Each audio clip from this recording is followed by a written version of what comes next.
نحمده ونصلي ونسلم على رسوله الكريم أما بعد فأعوذ بالله من الشيطان الرجيم بسم الله الرحمن الرحيم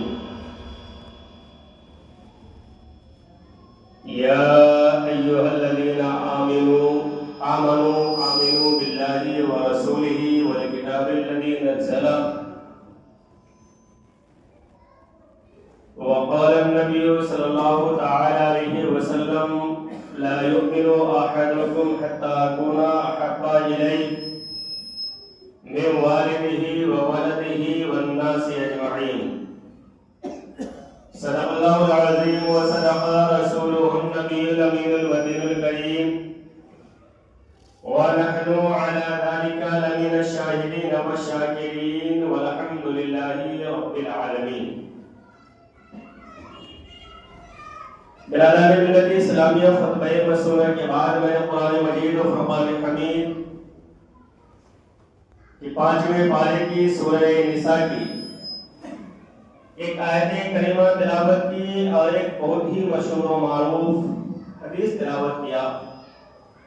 آئیے اس میں کچھ سننے اور سنانے سے پہلے ہم اور آپ مل کر ایک مرتبہ آقائے نامدار، مدینے کے تاجدار، دونوں عالم کے مالک و مختار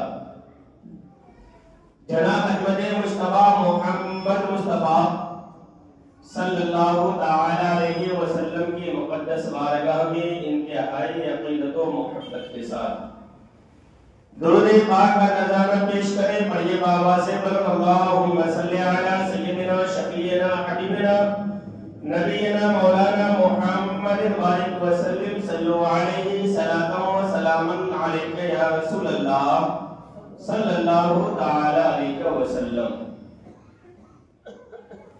محترم حضرات، گزشتہ جمعہ کو آپ نے سماعت کیا کہ اللہ سے کس طریقے سے ڈرنا ہے. اللہ نے جو ہمیں ڈرنے کا حکم دیا ہے اس کا طریقہ کیا ہے. آج میں نے جس آیت کریمہ کی تلاوت کی اس آیت کریمہ میں اللہ ایمان والوں ہی سے فرما رہا ہے جب ہم اللہ سے ڈریں، اللہ سے خوف کریں تو ہم ایمان والے ہیں. اب ان ایمان والوں سے اللہ خطاب فرماتا ہے یا ایھا الذین آمنوا باللہ ورسولہ، اے ایمان والو تم ایمان لاؤ اللہ اس کے رسول پر. اب غور کریں اس آیت کریمہ میں تو اللہ ایمان والوں ہی کو حکم دے رہا ہے. حالانکہ ہونا تو یہ چاہیے کہ جو ایمان نہیں لایا ہے وہ اللہ اس کے رسول پر ایمان لائے. جس نے ابھی تک مسلمان نہیں ہوا ہے وہ اسلام قبول کرے. لیکن اللہ جو یہاں فرما رہا ہے وہ ایمان والوں ہی کو فرما رہا ہے کہ اے ایمان والو تم ایمان لاؤ. اب اگر دنیاوی مثال سے سمجھے تو اگر کوئی کھانا کھا لیا ہو، اب اسے اگر کھانا کھانے کے لیے کہا جائے تو ہم آپ وہاں پہ کوئی بھوکا انسان ہو تو انسان یہی کہے گا کہ وہ تو کھانا کھا لیا ہے، اسے کھانے کی ضرورت نہیں ہے، جو بھوکا ہے اسے کھانا کھلایا جائے. تو ایمان لانے کا جو اللہ نے حکم دیا ہونا یہ چاہیے کہ جو ایمان نہیں لایا ہے اس کو حکم دینا چاہیے. اب جو ایمان لے آیا اللہ اسے ہی فرما رہا ہے کہ تم ایمان لاؤ. اس کا مطلب کیا ہے برادران ملت اسلامیہ؟ ایمان صرف زبان سے کلمہ پڑھ لینے کا نام نہیں ہے. ایمان یہ نہیں ہے کہ ہم صرف کلمہ پڑھ لیں.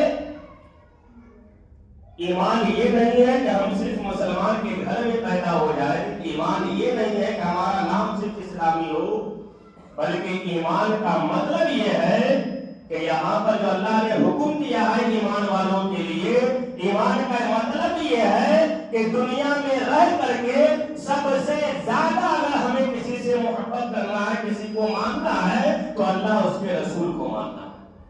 ایمان کا مطلب یہ ہے کہ جب ہم ایمان لے آئے، اب ایمان کے جو تقاضے ہیں، ایمان کا جو مقصد ہے اس مقصد پہ پورا ہمیں اترنا ہے، تب جا کر کے ہم صحیح میں مومن کامل اور ایمان والا کہلائیں گے.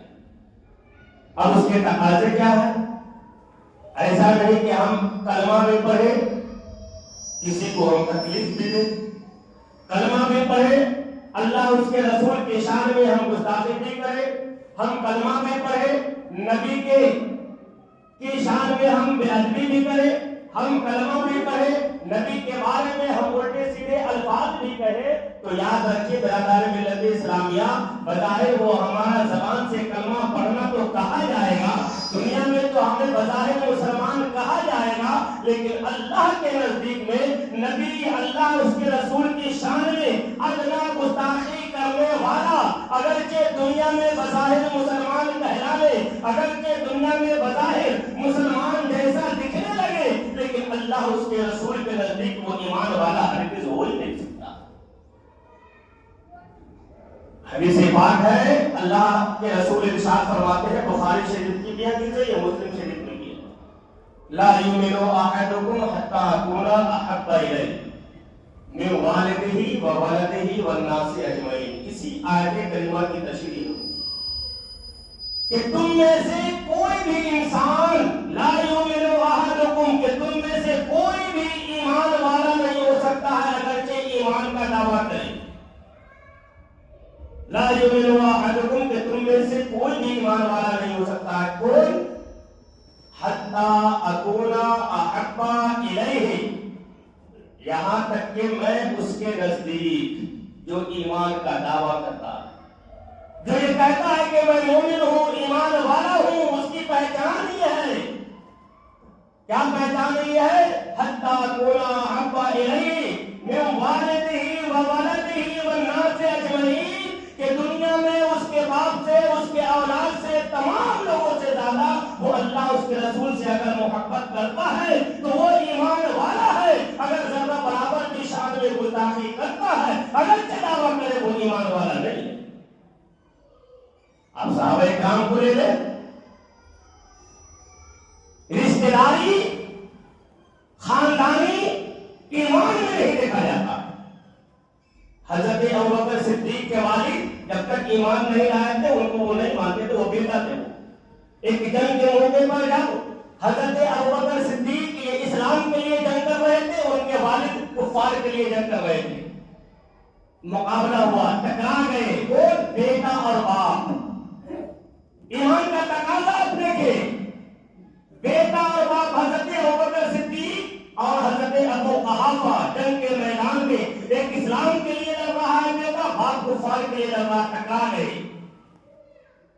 حضرت ابوبکر صدیق کے باپ نے تلوار کو روک لیا، بیٹے کی محبت میں، اولاد تھی، محبت غالب آ گئی، چاہتے تو مار دیتے، ابوبکر صدیق کو شہید کر دیتے، لیکن تلوار کو روک لیا۔ کچھ دنوں کے بعد جب حضرت ابوبکر صدیق کے والد حضرت ابو قحافہ جب ایمان لے آئے، ایک مرتبہ اپنے بیٹے ابوبکر صدیق سے کیا کہا کہ اے ابوبکر صدیق، تم یاد کرو اس جنگ کو جب تم اسلام کے لیے لڑ رہے تھے، میں کفار کے لیے لڑ رہا تھا، میرے تلوار کے نیچے تمہارا سر آ گیا تھا، لیکن میں نے بیٹا سمجھ کر کے روک لیا۔ ابوبکر صدیق نے کیا جواب دیا؟ غور کریں، حدیث پاک میں ہے، حضرت ابوبکر صدیق نے ارشاد فرمایا کہ اے میرے باپ، اس وقت آپ نے بیٹا سمجھ کر کے اس تلوار کو روک لیا تھا، لیکن میرا ایمان یہ کہتا ہے کہ اگر آپ اس وقت میرے تلوار کے نیچے آتے تو میں یہ نہیں سمجھتا کہ آپ میرے باپ ہیں، میں صرف یہی دیکھتا کہ میرے رسول کے نافرمان ہیں، آپ ایمان والے نہیں ہیں، میں آپ کے گردن کو ٹرک سے جدا کر دیں۔ یہ کون؟ پہلے خلیفہ حضرت ابوبکر صدیق کا قول ہے۔ ایمان کی پہچان یہ ہے کہ وہاں رشتے، ناطے، خاندان کچھ نہیں دیکھا جاتا ہے، بس یہ دیکھا جاتا ہے کہ وہ رسول کا ہے۔ اور صرف یہی نہیں، حضرت نوح علیہ السلام، پچھلے جمعہ میں بتایا تھا، ان کا ایک بیٹا تھا کنعان، ایمان نہیں لایا تھا، جب کشتی نوح پہ لوگ سوار ہوئے، طوفان آیا، حضرت نوح علیہ السلام نے بیٹا سمجھ کر کے کشتی پہ سوار نہیں کیا کہ یہ میرا بیٹا ہے، نہیں، یہی دیکھے کہ اللہ اس کے رسول کا نہیں، چھوڑ دیا وہ۔ بدلہ کیا ہوا کہ کنعان کل اللہ کے عذاب میں گرفتار ہوگا، اگرچہ وہ نبی کا بیٹا۔ اللہ کی بارگاہ میں یہ نہیں دیکھا جاتا کہ یہ کس کا بیٹا ہے، کس کا پوتا ہے، کس خاندان کا، نہیں، ایمان والا ہے کہ نہیں ہے۔ سب سے پہلے ایمان ضروری ہے، عقیدہ درست ہونا ضروری ہے۔ اور ایک ہے ایمان اور ایک ہے عمل۔ ایمان یہ الگ چیز ہے، عمل یہ الگ چیز ہے۔ ایمان سب سے پہلے ضروری ہے۔ یہ کوئی ضروری نہیں ہے میں آپ کو بتاؤں کہ اگر ایمان نہیں ہے تو آپ چاہے جتنا بھی اچھا کام کر لے، اللہ کے نزدیک اس کا کوئی اجر نہیں ہے۔ آپ یہ بتائیے کہ مسجد بنانا یہ ثواب کا کام ہے کہ نہیں؟ کوئی مسلمان کہے گا کہ مسجد بنانا یہ گناہ ہے؟ لیکن کبھی کبھی مسجد بنانا بھی گناہ ہوتا ہے، اس مسجد کو توڑنے کا بھی ہوتا ہے۔ آج ہم یہی دیکھتے ہیں، مذہب ختم ہے، اسلامی یہ بات ہے، مسلمان ہے تو ہم جانتے ہیں کہ وہ صحیح ہے نہیں۔ جب آقا علیہ السلام میں بتاؤں آپ کو کہ حضور صلی اللہ تعالیٰ علیہ وسلم جب مکہ سے ہجرت کر کے مدینہ جا رہے تھے، اسلام کی سب سے پہلی مسجد آقا علیہ السلام نے بنیاد ڈالی، جس مسجد کا نام ہے مسجد قباء۔ جو حاجی لوگ حج کرنے گئے ہوں گے وہ دیکھتے ہوں گے، یا جو مکہ وغیرہ میں کام کے غرض سے نوجوان جاتے ہیں وہ دیکھتے ہوں گے مسجد قباء کو۔ اللہ سب کو اس مسجد کی حاضر نصیب فرمائے، بڑی برکت ہے اس مسجد کی۔ حدیث پاک میں ہے کہ اگر کسی نے صحیح سے وضو کر کے 2 رکعت نماز مسجد قباء میں پڑھ لیا تو اسے ایک حج اور ایک عمرہ کے مقبول کا ثواب ملتا۔ اتنی فضیلت ہے مسجد قباء کی، اللہ ہم سب کو حاضر نصیب فرمائے۔ اسلام کی سب سے پہلی مسجد ہے۔ آقا علیہ السلام جب مکہ سے نکل کر کے مدینہ جا رہے تھے، بیچ میں مکہ سے کچھ دوری پہ قباء اس جگہ کا نام تھا۔ آقا علیہ السلام نے مسجد کی بنیاد ڈالی، اور بنیاد ڈالنے کے بعد غالباً حضرت عمار بن یاسر وہ صحابی رسول نے لوگوں کی مدد سے، لوگوں کی امداد سے اس مسجد کی مکمل تعمیر کرائی۔ کچھ لوگ کلمہ پڑھنے والے، قرآن میں ہے وَالَّذِينَ اتَّخَذُوا مَسْجِدًا ضِرَارًا كُفْرًا۔ 11ویں پارے میں آپ اس آیت کریمہ کو پڑھ سکتے ہیں اور دیکھ سکتے ہیں۔ یہ میں کوئی کتاب کا کوئی واقعہ نہیں بلکہ قرآن کی آیت کو بتا رہا ہوں آپ کہ کبھی کبھی دیکھنے میں جو اچھی لگے کوئی ضروری نہیں ہے کہ وہ چیز اچھی ہو۔ دکھنے میں چاہے کتنا بڑا بھی ولی کامل رہے، اگر نبی کی محبت نہیں ہے، نبی کا عشق نہیں ہے، وہ اللہ کے بارگاہ میں کچھ نہیں کام آئے گا۔ وَالَّذِينَ اتَّخَذُوا مَسْجِدًا ضِرَارًا، اس کلمہ پڑھنے والوں میں آقا علیہ السلام جو ہجرت کر رہے تھے، ساتھ میں کچھ لوگ بظاہر نبی کا کلمہ بھی پڑھتے تھے، نبی کے پیچھے نماز بھی پڑھتے تھے، لیکن وہ پیچھے نبی کی برائی جسے منافق کہا جاتا۔ منافق کا عذاب کافروں سے زیادہ سخت ہوگا۔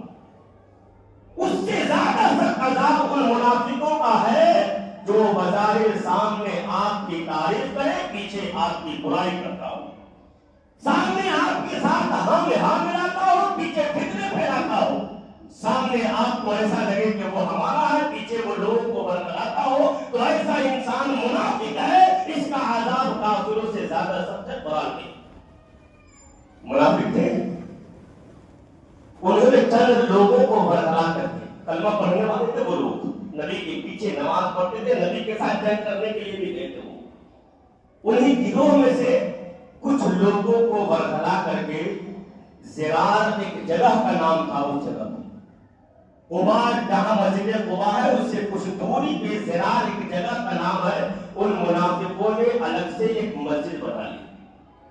کیوں بنائے؟ قرآن میں یہ بھی ہے کہ مومنوں کے درمیان فتنہ پھیلانے کے لیے، مومنوں کے درمیان پھوٹ ڈالنے کے لیے، مومنوں کے درمیان جھگڑا کرنے کے لیے، اختلاف کرنے کے لیے انہوں نے الگ مسجد بنائی۔ قرآن میں ہے مومنوں کے درمیان پھوٹ ڈالنے والا، جھگڑا ڈالنے والا، فتنہ ڈالنے والا، یہ اللہ کے نزدیک بہت بڑا گنہگار ہے۔ یاد رکھیں، مومنوں کے درمیان کبھی بھی پھوٹ نہیں ڈالنا چاہیے، فتنہ ہے یہ، اور فتنہ کو قتل سے بڑا کہا گیا، اول فتنہ اشد من القتل۔ انہوں نے مسجد اس لیے بنائی کہ مسلمانوں کے درمیان، مومنوں کے درمیان اختلاف ہو۔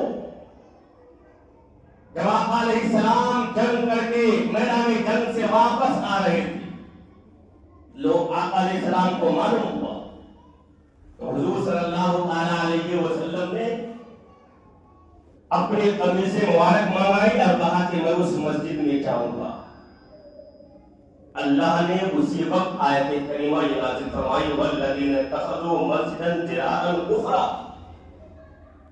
کیا ہے محبوب؟ وہ لوگ مسجد جو بنائی ہے اس کا بنانے کا مقصد اللہ کی عبادت کرنا نہیں ہے. اس مسجد کے بنانے کا مقصد اللہ کی شان کو بیان کرنا نہیں ہے. اے محبوب، اس نے جو مسجد بنائی ہے اگرچہ بظاہر کلمہ پڑھنے والا ہے، اگرچہ بظاہر آپ کے پیچھے نماز پڑھنے والا ہے، اس نے جو مسجد بنائی ہے اس کی وجہ یہ ہے کہ دن میں وہ آپ کے ساتھ رہتے ہیں لیکن جب اس مسجد میں جاتے ہیں آپ کے خلاف برائی کرتے ہیں، مسلمانوں کے خلاف بھڑکاتے ہیں. ان کا مسجد بنانے کا مقصد یہ ہے کہ مومنوں کے درمیان فتنہ پیدا ہو جائے. اللہ نے اسی وقت حکم دیا کہ اس مسجد کو توڑ دیا جائے. آقا علیہ السلام نے جب یہ آیت کریمہ نازل ہوئی کہ حضرت حبشی کون تھے؟ یہ حضرت امیر حمزہ کا قاتل جو بعد میں ایمان لے آیا تھا، جو حضرت امیر حمزہ جو حضور کے چچا تھے ان کو قتل کیا تھا. حضرت حبشی کو آقا علیہ السلام نے حکم دیا کہ چند لوگوں کو لے کر کے جاؤ اس مسجد کو گرا دو.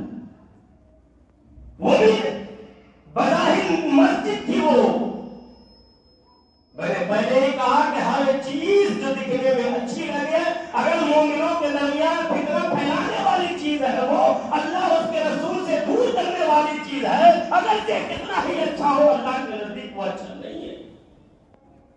حضرت حبشی گئے کھجور کی ٹہنیاں لے کر کے، مغرب کے بعد پہنچے، اس پوری مسجد میں آگ لگا دی، مٹی کا ڈھیر بن گیا. اس کے بعد آقا علیہ السلام نے اس جگہ پہ گندگی ڈالنے کا حکم دیا. بعد میں وہ جگہ حضور صلی اللہ تعالیٰ علیہ وسلم نے حضرت زید بن ارقم کو دے دیا کہ تم یہاں مکان بنا لو.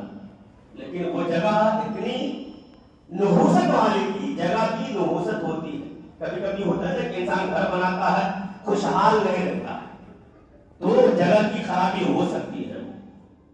اتنی نحوست والی جگہ تھی کہ جب تک حضرت زید بن ارقم اس گھر میں رہے، اس جگہ پہ رہے، اولاد نہیں ہوا.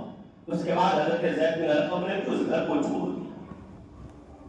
تو دیکھیں آپ، مسجد بنانا حقیقت میں ثواب ہے، لیکن کون سا جس میں مومنوں کے درمیان اختلاف نہیں ہو، فتنے بازی نہیں ہو، تفرقہ نہیں ہو، جو اللہ اس کے رسول کے لیے بنایا گیا. اور یہ کب ہوگا؟ جب ہمارا ایمان مضبوط ہوگا. ایمان کب مضبوط ہوگا؟ جب ہم اللہ اس کے رسول کو مانیں گے جیسا کہ ماننے کا حق ہے. اگر ایک بات یاد رکھیں، آپ ہمیشہ یاد رکھیں، عمل کچھ ہو چاہے نہیں ہو لیکن ایمان ہونا چاہیے. ہم اب سب جانتے ہیں نا کہ اگر ایمان والا ہے تو ایک نہ ایک دن وہ جنت میں ضرور جائے گا.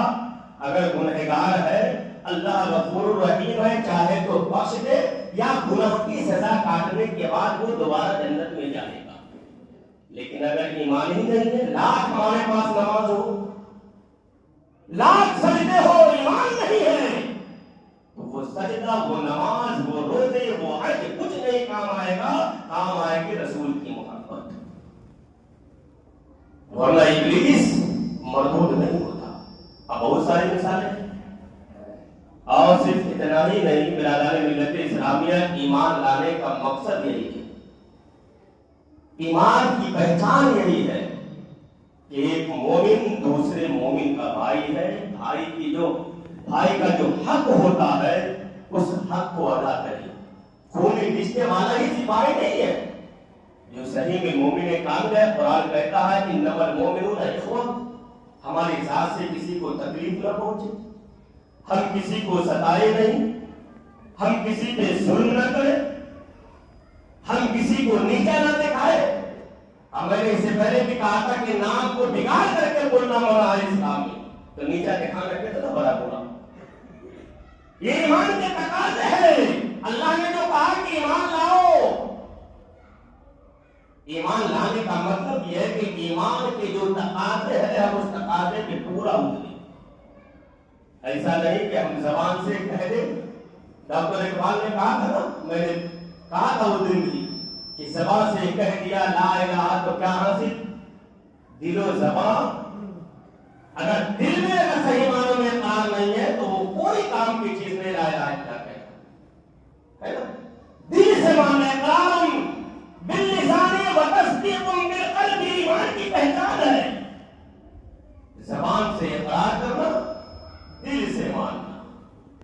اور برادران ملت اسلامیہ, یا ایھا الذین آمنوا آمنوا باللہ ورسولہ, کہ اے ایمان والو ایمان لاؤ اللہ اس کے رسول پر. یہ تو آپ سمجھ گئے کہ ایمان والا کیسا ہونا چاہیے. ایمان کی صفت یہ ہے کسی مومن کو تکلیف نہ دے. جب آپ مکہ سے ہجرت کر کے مدینہ گئے تھے لوگ, تو جن صحابہ کے پاس گھر نہیں تھا مدینے والوں نے اپنا گھر اسے دے دیا. یہ تھی ایمان کی پہچان. آج تو ہم تھوڑی سی زمین اگر یہ ہو تو ہم سوچتے ہیں کہ اس کا راستہ کیسے بند کریں. یہ ہماری شان بن گئی. مسلمان کی پہچان یہ تھی کہ جب کوئی یہودی گلی سے گزرتا تھا ایک وقت میں, تو گلیاں صاف دیکھ کر کے یہودی نے کہا تھا کہ ہو سکتا ہے کہ یہ مسلمان کی بستی ہے. آج اگر کوئی گزر جائے تو پہچان جاتا ہے گندگی دیکھ کر کے کہ یہ مسلمان کی بستی ہے. عالیشان ہم گھر بنا لیتے ہیں, لائٹیں لگا لیتے ہیں گھر کے اندر. گھر کے باہر اگر ایک بلب بھی ہو تو ہم اسے جلانا گوارا نہیں کرتے, لگتا ہے کتنا زیادہ پلا جائے. گھر میں 50 بال لگا لے ڈیکوریشن کروا لے. کہاں گیا ایمان؟ کیا یہ بھی ایمان ہے؟ مکہ سے گئے تھے صحابہ جن کے پاس 2 بیویاں تھی, ایک بیوی کو طلاق دے کر کے مکے والوں کو نکاح کر دیا تھا. گھر نہیں تھا, گھر دیا تھا. زمین نہیں تھا, زمین دیا تھا. تب رہے تھے جنگ کے میدان میں پانی کے لیے. جب پانی کا خطرہ گیا اس وقت ہی مومن کا خیال تھا کہ میرے سے آگے میرا بھائی پانی کے لیے طرف رہا, اسے جا کر پلا دو. یہ ایمان کی پہچان ہے. آج تک ہمارے اندر یہ صفت ہے. ہم صرف زبان سے کہہ رہے لا الہ الا اللہ, ہم مسلمان کے گھر میں پیدا ہوئے ہیں, حقیقی معنوں میں ایمان سے ہم کو دور ہیں. اس لیے برادران ملت اسلامیہ ایمان کو مضبوط کریں, عقیدہ کو مضبوط کریں. چاہے کوئی بھی ہو, اگر رسول کا نہیں ہے, رسول کی شان میں گستاخی کرنے والا ہے, اگرچہ وہ کوئی ہو, اگر رسول کا نہیں ہے تو وہ ہمارا ہو ہی نہیں سکتا. قرآن میں یہی کہا ہے, حدیث نے ہمیں یہی دکھایا ہے, ایک دوسرے سے محبت کریں, فتنہ انگیزی نہ کرے, لوگوں میں پھوٹ نہ ڈالے, آپس میں محبت سے رہے, محبت کے ساتھ ایک دوسرے کو ملانے کی کوشش کرے. آپ دنیا والوں کو ملائیں گے, دنیا والوں پہ رحم کریں گے, اللہ آپ پہ رحم کرے گا. اور جو لوگوں پہ رحم نہیں کرتا ہے, اسے بات ہے اللہ اس پہ بھی رحم نہیں کرتا ہے. اللہ تبارک و تعالیٰ ہم سب کو ایک دوسرے سے محبت کرنے کی توفیق عطا فرمائے.